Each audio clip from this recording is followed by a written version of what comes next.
Assalomu alaykum, Nabijon Nurmatov kanaliga xush keldilaringiz. Bugun biz Nov zamindamiz Xorasonda. Shu uyning dokumenti, shu uyni shu oila majburlikdan pul kerakligidan sotyapti ekan.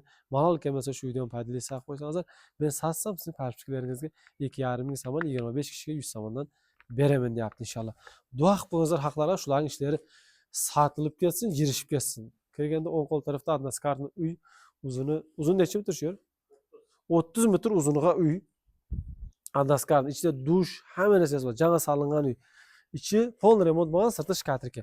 Chap qo'lga kelsak 3 xonali uy, 2 koridor, podvali bor. Bu chapga keladigan bo'lsak, tandirxona, oshxona hammasi. Yana bundan tashqari ana havuz bor, juzum choylar. Bu uyni 500 ming 600 mingga satsa arziydi, lekin egasi 450 ming so'm deyapti. Yana muomalasi bor. Pastda nomerlar bo'ladi. Inshaalloh telefon qilsangizlar, batafsil yana sizlarga tushuntirib buna bismillahirrohmanirrohim. Aytag'im, birinchi o'ng oyoqman uyga kirsak barakatli bo'ladi deydi. Buna kirdik. Lustra aboy qisilgan uy.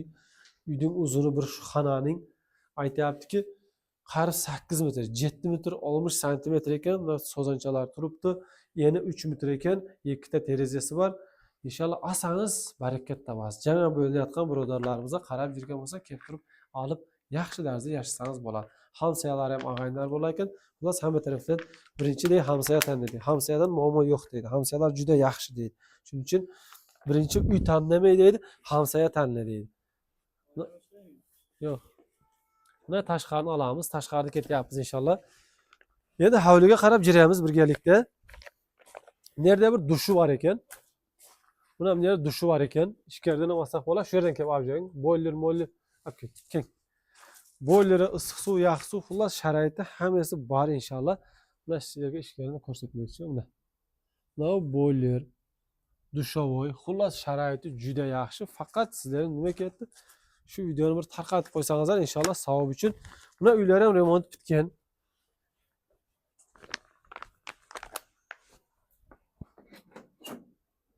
Ana hay mayli tursin. Shu uy xullas yashayotgan tarzda. Chunki yashayapti-dan azbi. Nerda havuzchasi bor ekan, havuz. Nechta tonna havuz? 8 tonna havuz. Qayimda ko'ryapsizlar, daraxt, juzum choylar, agaretxona, hajatxona, samotok suv. Xullas kanaldan samotok suv keladi ekan. Buna bu uylar, buna bu agaretlar ekan. Agaretda ham qarang, badam bor, zardali bor. Juzum, buna behi var ekan. Xullas buna juzumlar ham baylayotgan tarzda o'sha yaxshi baylaydi. Xullas olsangizlar inshaalloh barakat topasizlar. Faqat shu videoni bir tarqatib qo'ysangizlar 2,5 ming so'm sotilsa podarka deydi. Shu uyni majburlikdan sotyapti-dan qancha tarqatsangizlar srochno sotishim kerak deyapti. Shuning uchun imkoni boricha tezroq sotilsa deydi. Juda yaxshi deydi. Oilasi bilan yashab turayotgan uyni sotyapti. Shuning uchun bir qo'llab-quvvatlab bersangizlar inshaalloh yaxshi bo'ladi. Shu olayotgan birodarlarimizga yetib borsin. Dokumentga kelayotgan bo'lsa, sertifikat, texpasport hammasi bor ekan. Umuman muammo yo'q. Faqat siz kelib olasiz, yashaysiz. Nima deb qolamiz? Qayerda bo'lsangizlar ham sog' bo'lingizlar, salomat bo'lingizlar.